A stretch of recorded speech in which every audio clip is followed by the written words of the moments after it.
on se retrouve pour notre rubrique « C'est mon histoire ». Et aujourd'hui, j'ai le grand plaisir et l'honneur d'avoir avec moi le pasteur Marcelo Tunasi de l'église La Compassion.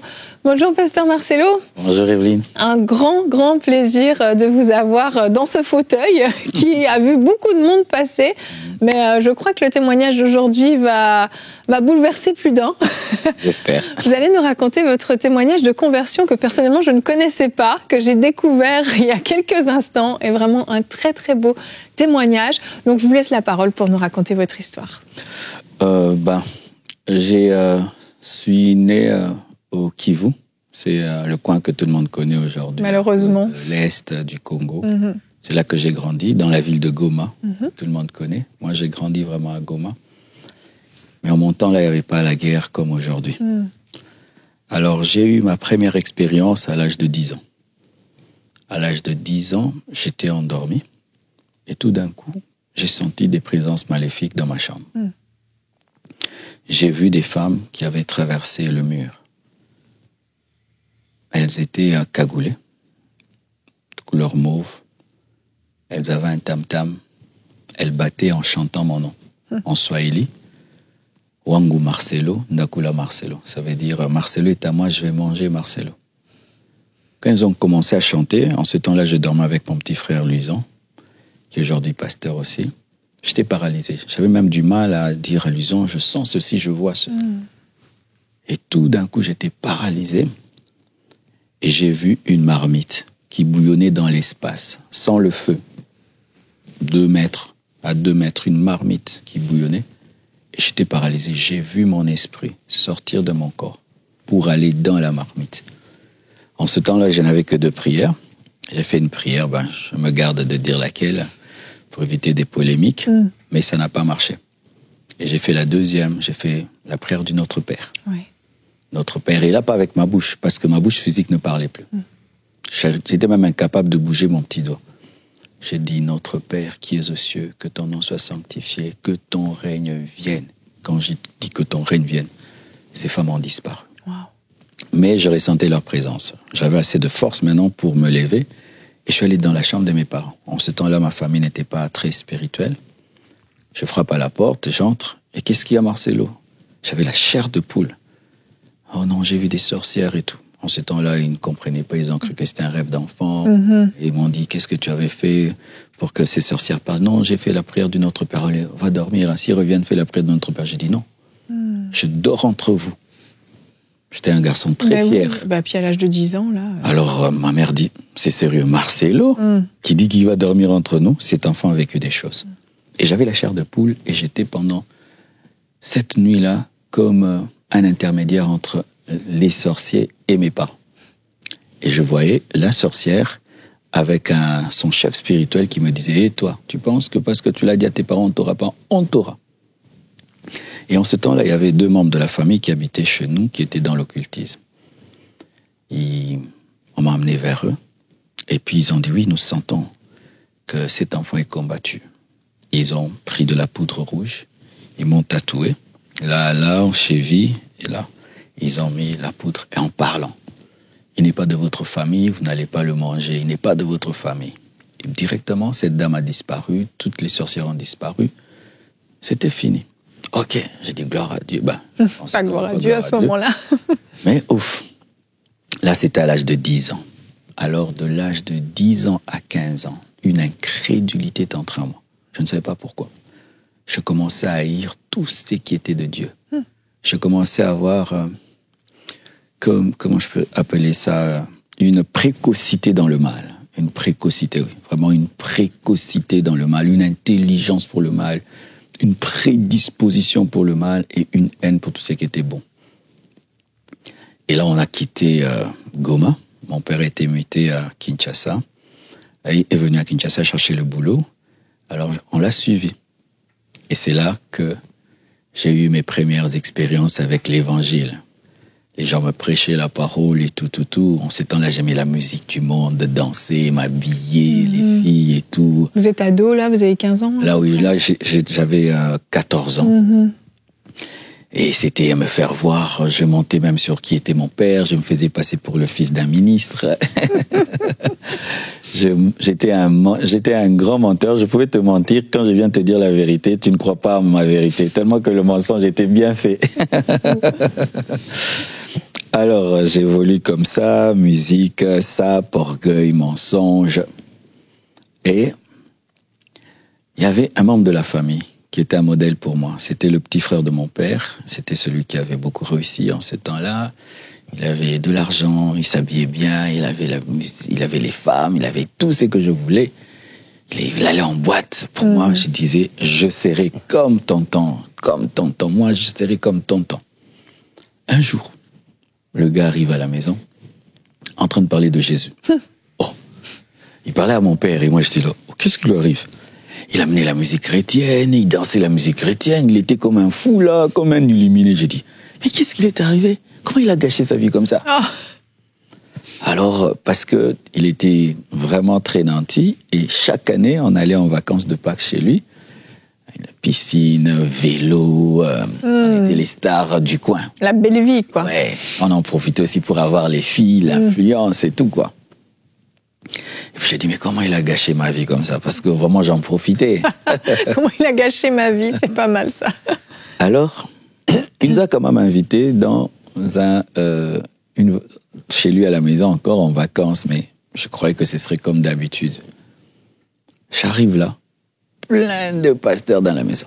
Tu vas à gauche, on prie, à droite, on prie. C'était vraiment les vacances les plus pourries de ma vie.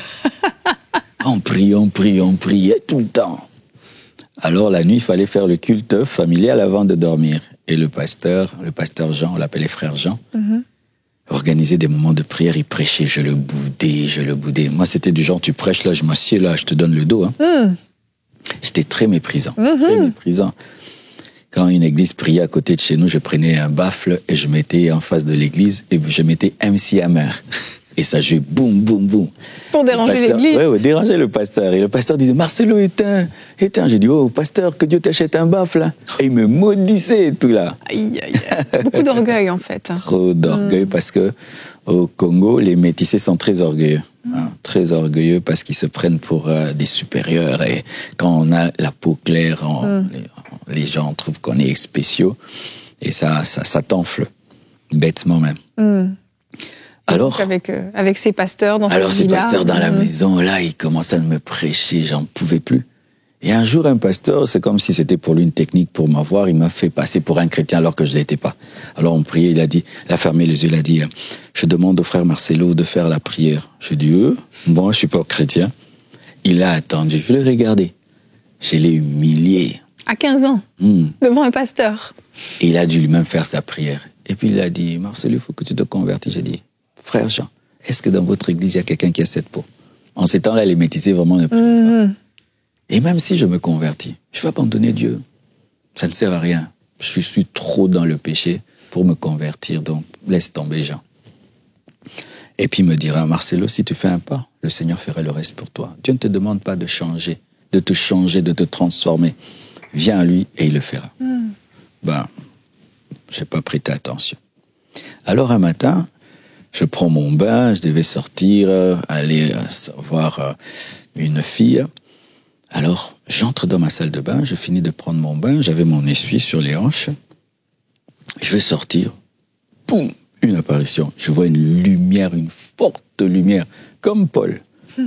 Et puis une voix qui parle comme un baffle. Marcelo, convertis-toi. Wow. Oh. Il y avait une telle sainteté que je me sentais impur. Alors j'avais envie de disparaître. Tout en Dieu me chassait. Mais à la fois, il y avait un grand amour. J'avais à la fois envie de fuir et de rester. C'était bizarre. Hein? Quelque chose me dit, fuis, tu es sale, que tu restes, il t'aime. J'étais pétrifié. Et puis j'ai répondu à la voix, on se convertit comment? Et la voix me répond, souviens-toi des paroles de mon serviteur Jean. J'ai commencé seulement à pleurer. Alors d'ailleurs, j'aimerais donner ce détail. Ça, c'est ma conviction. Je ne crois pas que tout le monde se convertit en venant devant l'estrade. Seigneur Jésus, je te donne ma vie, répète après moi. Moi, j'ai jamais fait ça. J'ai jamais fait une prière d'acceptation, comme on dit. Moi, c'est une révélation. Tout à fait. J'ai seulement pleuré sur mes péchés. Je suis sorti né de nouveau. Wow. Je suis entré païen dans une salle de bain, je suis sorti né de nouveau. Incroyable.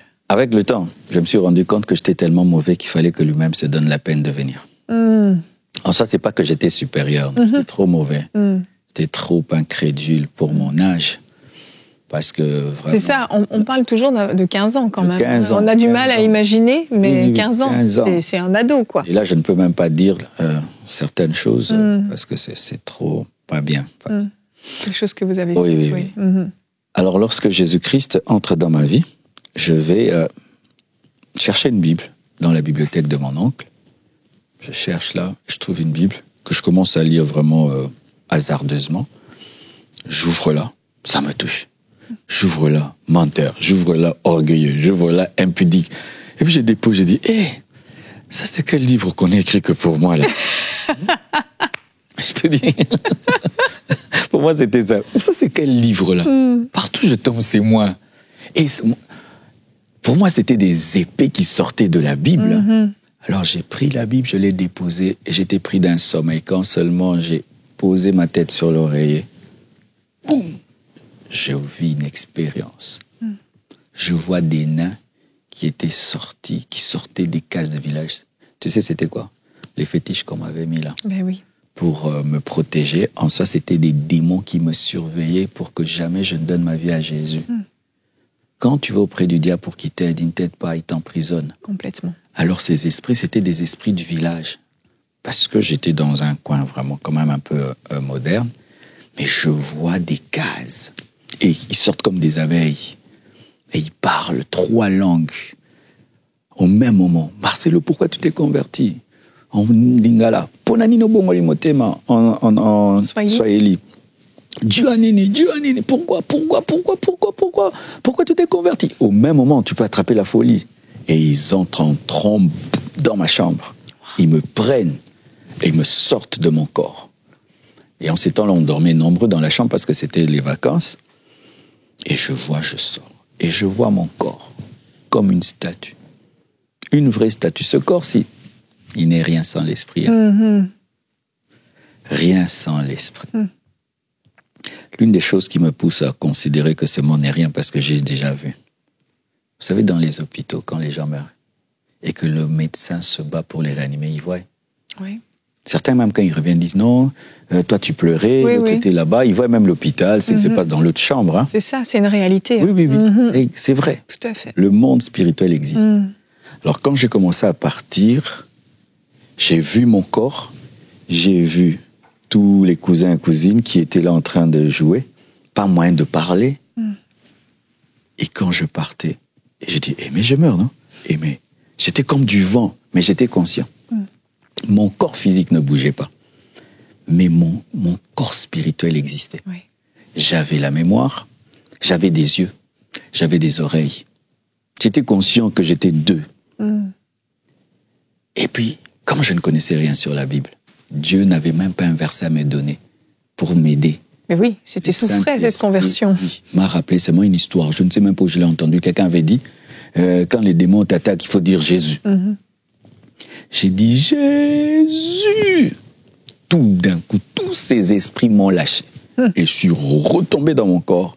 Et là, j'ai crié, les démons m'ont attaqué. Ah là, c'était la débandade. Tout le monde a couru.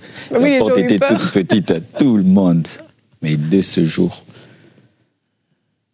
la journée, j'étais dans la joie. Mais la nuit, non. J'haïssais la nuit. Pourquoi? Parce que c'est quand ces esprits revenaient. Toutes les nuits, les esprits revenaient vous tourmenter. En forme de serpent. Prenaient des fois la forme des hyènes, la forme de chiens.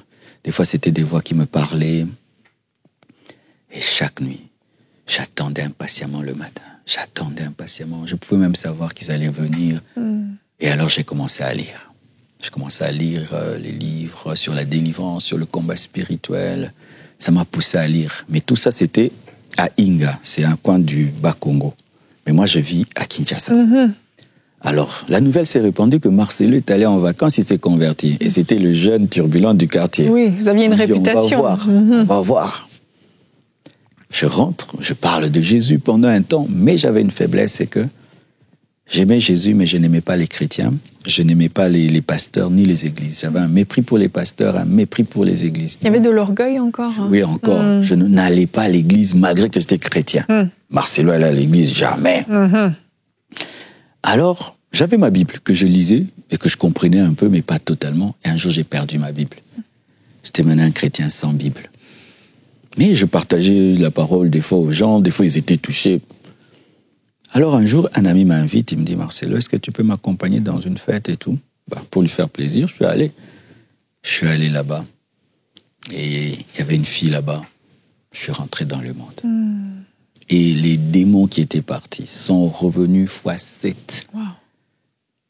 De l'âge de 10 ans à 15 ans, c'est ce que j'ai fait. Et de 15 ans à 16 ans, quand je compare, parce que j'ai fait une année dans la rétrogradation, c'était vraiment infect. Je suis allé, j'ai lu des livres, j'ai regardé des films, j'ai fait des choses et des choses, au point où je n'arrivais plus à causer normalement avec ceux de mon âge. Il me fallait des amis plus âgés, il fallait que des gens plus âgés pour qu'on cause. Et je commençais maintenant à être le conseiller des amis en matière des femmes, en matière de ceci. À 16 ans, on est d'accord. Oui. C'est fou. Alors, quand tu es l'aîné de la famille et que tu te livres la musique du monde, tu te livres, eh ben, le mal aussi entre dans la maison. Et Dieu m'a fait grâce. Un jour, mais c'est que je peux dire, tout le temps de rétrogradation, je n'avais pas de joie et de paix parce que je connaissais la vérité. Je n'avais pas la paix. Quand il faisait noir, je me disais c'est l'enlèvement, peut-être je vais rater l'enlèvement et tout. Mais je n'avais pas la force de rentrer auprès de Dieu. Un jour, un ami vient me voir. C'était celui avec qui on parlait de Sap, Abi, Versace, Yuji Yamamoto, Yves Saint Laurent, les griffes.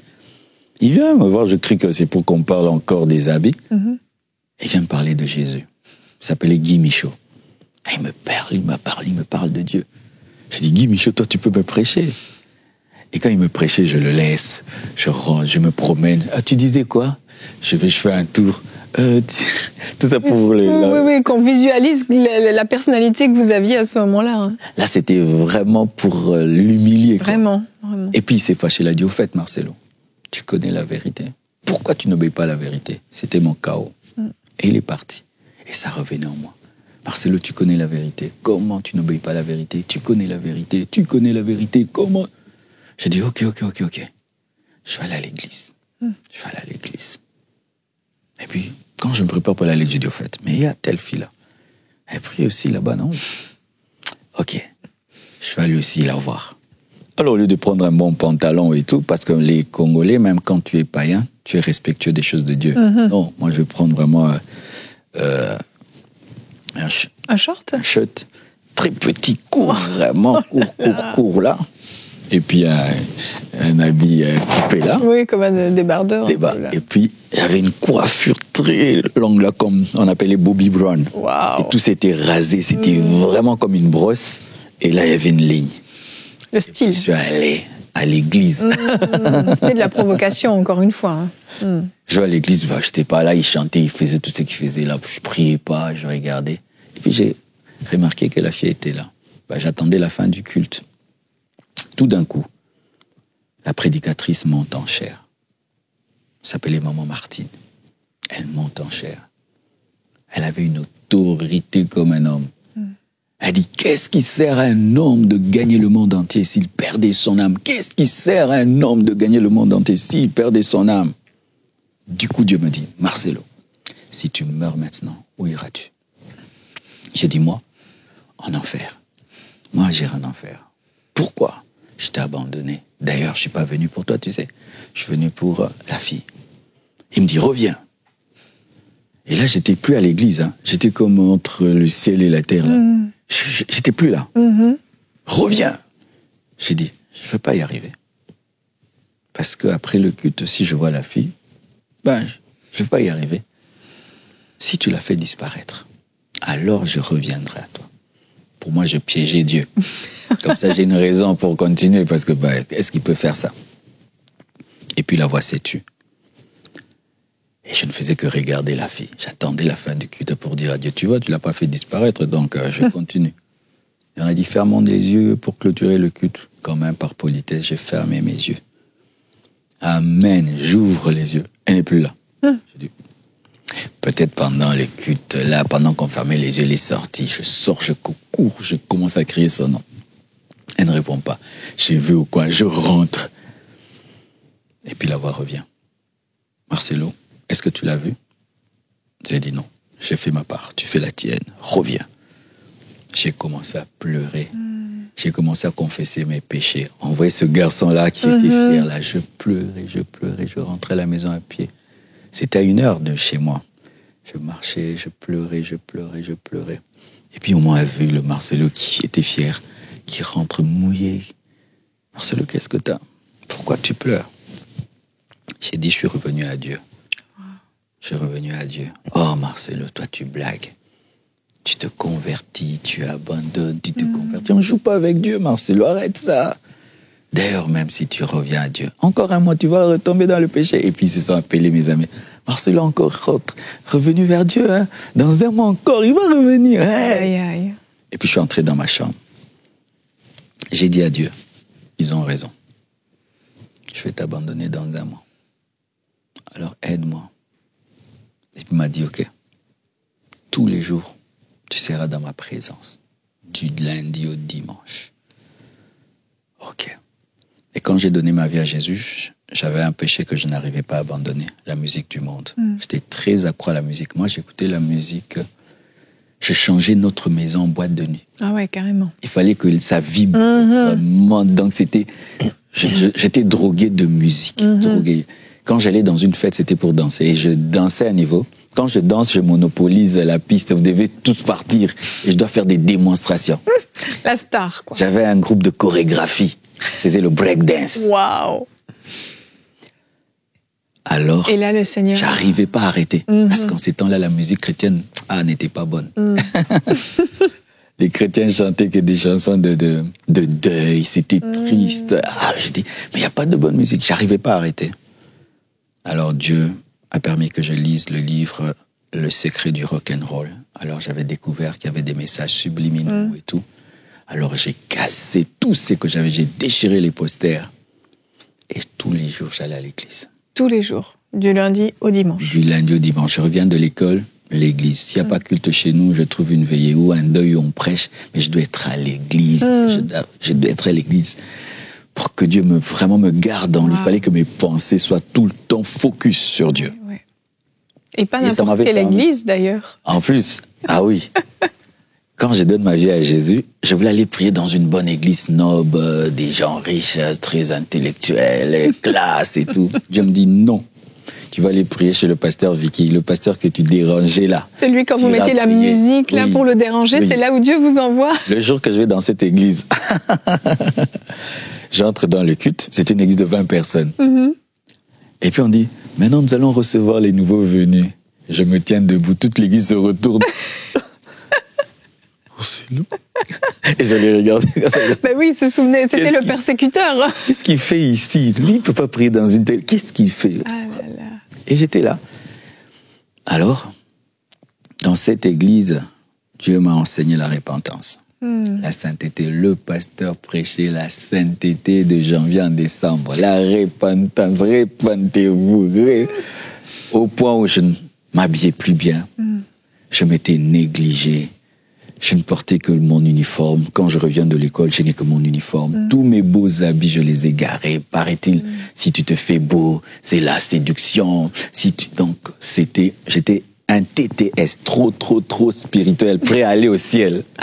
Réussir sur la terre, devenir riche, prospérer, tout ça ne me disait plus rien. Même étudier, j'étudiais seulement pour passer de classe. L'humilité qui s'installe. Et dans cette église, Dieu m'a brisé.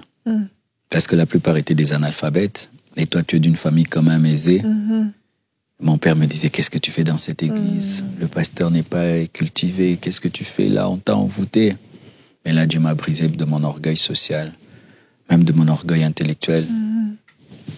Parce qu'il arrivait que je fasse des débats bibliques avec des frères qui n'étaient pas aussi instruits que moi, mais ils connaissaient la Bible plus que moi en lingala. Mais oui. Alors un jour, Dieu m'a dit, tu es un orgueil intellectuel. Pourquoi? Le frère là, il a sa Bible en lingala. mais il comprend ma parole plus que toi. Pourquoi tu ne lui donnes pas raison quand on fait des débats? Parce que tu penses que tu es plus intelligent que lui. Non, il est plus révélé que toi. Wow. Tu es un orgueilleux. Et un jour, nous sommes allés, parce que je chantais dans la chorale, nous sommes allés chanter. Après, pour récompenser les choristes, on nous a donné du riz avec du pondou mélangé, sans couvert. On est à 10. Une grosse assiette comme ça. Tout le monde mange avec les mains? Avec les mains. Et puis Dieu me dit, mange. J'ai dit, non, je ne peux pas manger. Tu manges. Non. Tu es un orgueilleux. Mange avec eux. Ce sont tes frères. La communion fraternelle. Tu vas les gêner. Chaque bouchée, pour moi, c'était un brisement. Aïe. Mais ça m'a aidé. Hein. Il fallait ça, je pense. Je peux vivre dans la richesse et la pauvreté. Je ne suis pas... Ça m'a délivré d'être snob. Je suis un tout-terrain, passe-partout. Richesse, pauvreté, riche, pauvre, ça me dit rien du tout. J'ai côtoyé tout le monde. Et ça, vraiment, ça m'a aidé. Oui. Alors, j'ai fait 2 ans là-bas. Après 2 ans, il y a eu des problèmes spirituels dans l'église. Des prophéties commençaient qui n'étaient pas trop bien. Alors, un jour, une prophétie sort. Marcelo, ton père est marabout. Oh. C'est pourquoi il te persécute. Oh, mon père est marabout. J'ai dit, comment mon père peut être marabout? Je rentre à la maison, je commence à prier contre mon père. Je lui envoie le feu, le feu. Ce que je ne savais pas, c'est que mon père était au courant de la prophétie. Pendant que je lui envoyais le feu, mon père frappe à la porte. Il entre. Il dit, Marcelo, je remarque que vraiment la prière est montée, hein, parce qu'il y a un peu de l'ironie. Je dis, Oui, parce qu'il n'est pas chrétien du tout. Non, c'est temps-là, non. À ce moment-là, oui. Et puis il me dit, Marcelo, je sens que le feu est monté dans la prière. Hein. Je dis, le gars là vraiment est sorcier. Hein. Je l'ai brûlé là. Il a dû vraiment venir m'arrêter. Et puis il dit, Marcelo, tu sais, moi Dieu m'aime beaucoup. Alors qu'on te prophétisait dans ton église, quelque chose m'a poussé à aller vers la fenêtre pour entendre ce qu'on te disait. Je dis, le gars vraiment est occulte. Hein. Il peut sentir des choses. Et tu sais, j'ai entendu, on t'a dit que je suis sorcier, je te combats. Est-ce que tu y crois? Il y avait une prophétie qui disait que si tu doutes quand la prophétesse prophétise, Dieu va te frapper. Ouf.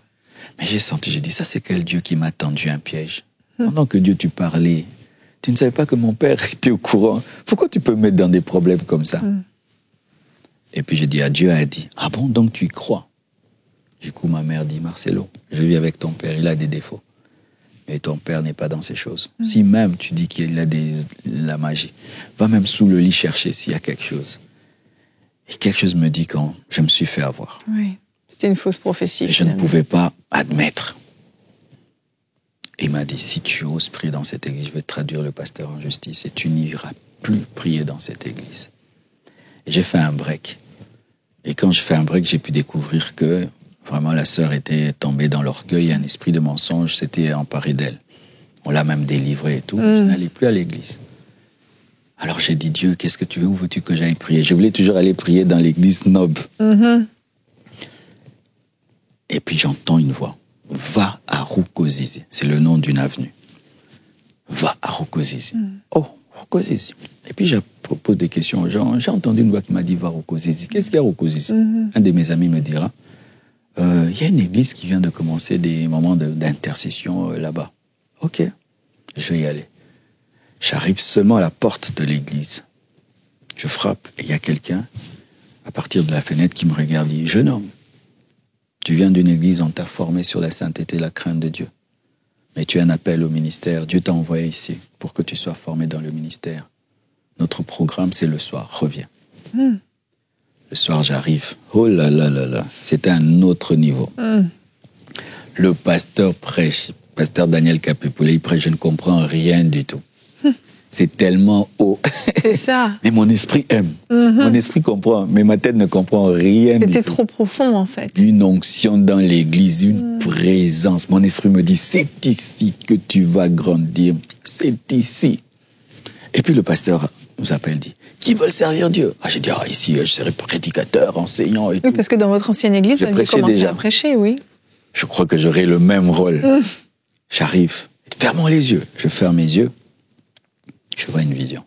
Je vois des bancs sous la gloire de Dieu. Et puis Dieu m'a dit, tu porteras les bancs dans cette église. Et si tu es fidèle avec les bancs, je te donnerai les hommes. Wow. Et j'ai commencé à porter les bancs. Tout le monde me voyait avec un banc. Ça, on parle de bancs lourds, en bois, là. En bois, ça c'est beau. Ça, c'est léger. Là, on parle de lourd. Et là, j'étais mince, hein. J'avais une 40aine de kilos, et vraiment. Et on dit à mon père, envoie ton fils transporter des bancs. Et c'est pas tout le monde qui sait que tu es chrétien. Peut-être on pense que je suis un porteur. Hey, c'est humiliant pour la famille. Quel brisement, quelle humiliation. Et ton père te dit, mais il est devenu fou. Et on te voit mal habillé parce que tu es devenu spirituel. Tu as maigri parce que tu jeûnes tout le temps. Tous les cultes, c'est toi qui amènes les bancs. Alors on était un groupe. Et là, le Seigneur m'a appris à servir.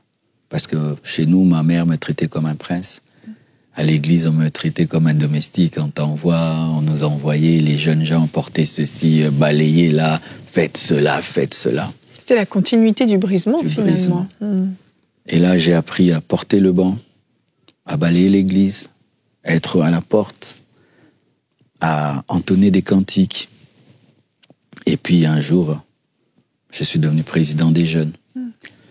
Et un jour, on nous a formés au ministère pendant 4 ans, 2 ans. Et puis le pasteur a prié pour nous. Il nous a consacrés pour le ministère. Et là, l'Esprit de Dieu a commencé à me déranger. Je devais tout arrêter pour servir Dieu. Wow. Alors j'ai dit à Dieu, dans ma famille, il n'y a pas de pasteur. Et dans ma famille, un pasteur, c'est un mendiant. C'est l'échec. Ma famille ne jurait que sur les études. Mon père aimait frapper là. Il disait, tout ce que j'ai acquis, je l'ai acquis avec mon cerveau. Tout. Donc les études étaient importantes. Les études. Alors une voix commence à me dire, arrête tout, sers Dieu. J'ai dit, non, je ne peux pas. Je ne peux pas dans cette famille. Comment je vais commencer d'ailleurs? Alors c'était le dilemme de ma vie. J'ai lutté avec cette voix et puis j'ai fait 2 semaines sans dormir. Toute la nuit, serre-moi. Et puis j'ai disjoncté. Je suis allé même 2 fois dans un hôpital psychiatrique. Et puis on m'a interné dans ma chambre pendant 2 semaines. On mettait sous des produits pour que je dorme. Et c'est là que Dieu commence à me parler. La présence de Dieu est venue dans ma chambre, au point où je pouvais être dans ma chambre. Je sais qu'il va venir me visiter. Quelqu'un vient et tu t'assieds sur ma chaise là. Je commence à te dire ta vie. Un jour, ma mère vient. Elle voit un ange qui lui apparaît et qui lui dit, laisse ton fils obéir à la vision. Elle vient en courant la nuit. Marcelo, j'ai vu un ange qui m'a dit de te laisser obéir à la vision. Elle s'assied, je prie pour elle, baptisée du Saint-Esprit à l'instant. Oh. Et puis, je vais à l'église après les 2 semaines. J'arrive à l'église. Mon pasteur était en train de prêcher. Il a dit, Dieu dit que j'ai vu la souffrance de mon peuple. C'est pourquoi je suis descendu. Et il a dit, Dieu appelle encore aujourd'hui. J'ai entendu dans mes oreilles. Des foules et des foules commencent à m'appeler. Marcelo, viens nous prêcher l'évangile. Marcelo, viens nous prêcher l'évangile. Marcelo, viens nous prêcher l'évangile. C'était comme des grosses eaux. Je suis tombé par terre. Je n'arrivais pas à me lever. Et la voix de Dieu me disait, Marcelo, qu'est-ce que tu veux que je te fasse pour que tu répondes à mon appel? Qu'est-ce que tu veux? J'étais là. Qu'est-ce que tu veux? Je comprenais que si je refusais, j'allais tuer des âmes. Aujourd'hui, avec le temps, je me rends compte que ce sont ces millions de personnes que j'impacte aujourd'hui dans le monde. Mais oui, c'était et en ces temps-là, je n'avais même pas un visa. Le culte prend fin, j'étais paralysé. Tout le monde s'en va, j'étais couché. Quand seulement Dieu m'a lâché, j'ai couru. Je fouillais Dieu.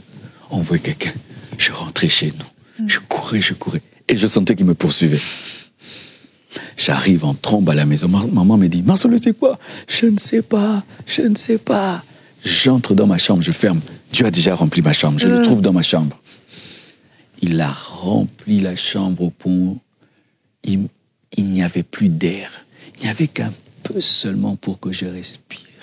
Il me disait, qu'est-ce que tu veux que je te fasse pour que tu répondes à mon appel? J'ai dit, Dieu, on s'entend. c'est entre moi et toi.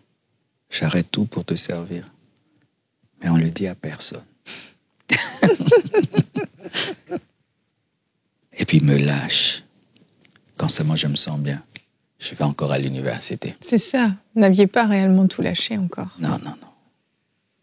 Je voulais être un homme d'affaires qui soutenait les pasteurs. J'ai jamais voulu être pasteur, jamais voulu être un prédicateur. Alors, je vais à l'université. Pendant le cours, Dieu me dit, mange tes notes. Mange-les. J'ai dit, non.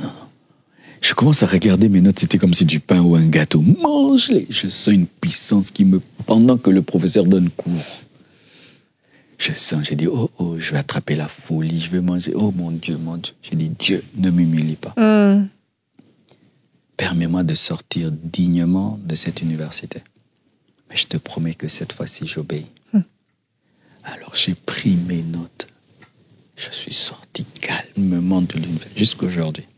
J'étais en 3e de graduat en économie appliquée. J'étais parmi les meilleurs de l'école. Et vous êtes sorti de Je l'université? suis sorti comme ça, sans dire au revoir, ni au professeur, ni à mes amis, ni à personne. Je suis sorti. C'est pas que je suis contre les études aujourd'hui. J'ai fini mes études en théologie. Parce que certains disent, il ne faut pas étudier Dieu contre les études. Non, mais parce que moi, à ce moment-là, ça vous aurait dérouté de votre appel. Moi, je voulais étudier pour ne pas servir Dieu. C'est ça la grande différence. Ouais. Plus je m'éloignais de l'école, de l'université, plus je guérissais, plus je rentrais à la maison. Je fais 1 semaine, je ne vais pas à l'université, 2 semaines. Mes parents remarquent, ma mère dit, Marcelo, tu ne vas pas à l'université? J'ai dit oui. J'ai tout arrêté pour servir Dieu. Et maman, merci pour tout ce que tu as fait pour moi. Tu as vendu tes bijoux, tes habits pour que j'étudie. Mais là, si tu me payes l'université, je vais acheter des bancs. Merci, tu as tout fait. Elle m'a regardé. Ok, je vais en parler à ton père. Quand mon père était au courant, il n'a pas compris. Et non, pour lui, c'était une pure folie d'arrêter les études. Trahison, tu es l'aîné, tu arrêtes, donc les autres peuvent arrêter. Et pendant 5 ans, mon père ne m'a pas parlé. C'est dur, ça. J'étais un enfant, j'habitais chez lui, tu as tout arrêté. Mais c'est une partie de ma vie que j'aime plus trop raconter parce que nous sommes réconciliés. Mais vraiment, il n'a pas digéré. Il n'a pas digéré au point où je suis tombé dans la haine. Dans la haine pour mon père. Alors un jour, je prêchais le pardon, l'amour, la miséricorde. Et puis Dieu me dit, oh Marcelo, t'es courageux toi. Tu prêches toi le pardon. Tu es indigne de prêcher le pardon. J'ai dit pourquoi? Ton père. Mais tu le hais parce qu'il n'a pas compris ta vision et ton appel. Tu arrêtes ton séminaire. Tu vas arranger avec lui. J'ai dit, tu vas arranger. Ok. J'ai dit, je vais aller le voir. Pour moi, c'était vite fait. Papa, je te pardonne, pardonne-moi, tout. Je pensais que ça allait se passer ainsi.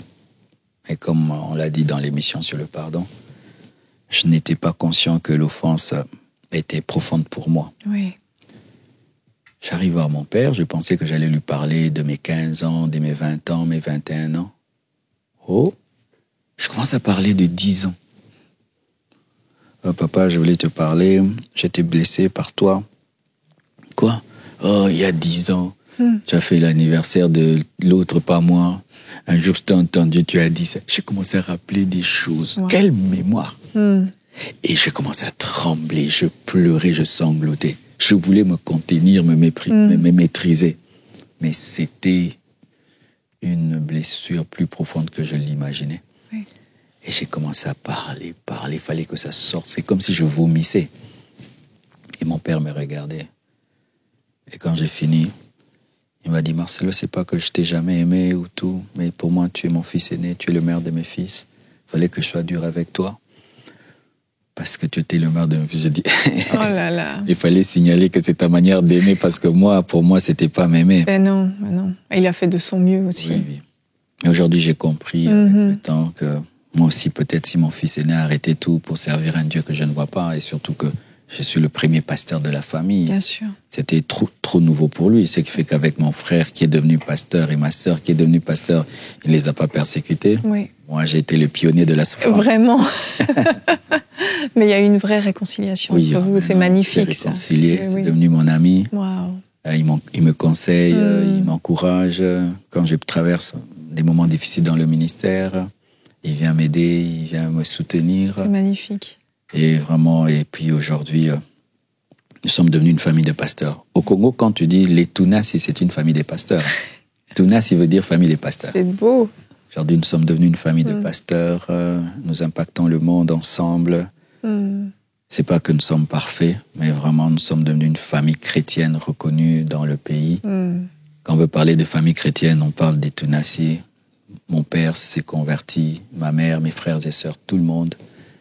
Et je rends grâce à Dieu. Amen. Donc, en bref, c'est ça. C'est magnifique, vraiment, très très belle histoire. Merci d'avoir pris le temps de nous la raconter, de nous la partager. Je sais que ça demande beaucoup d'humilité quand on rentre dans des détails aussi personnels. Merci beaucoup, vraiment. Et ce témoignage rend vraiment, vraiment grâce à Dieu.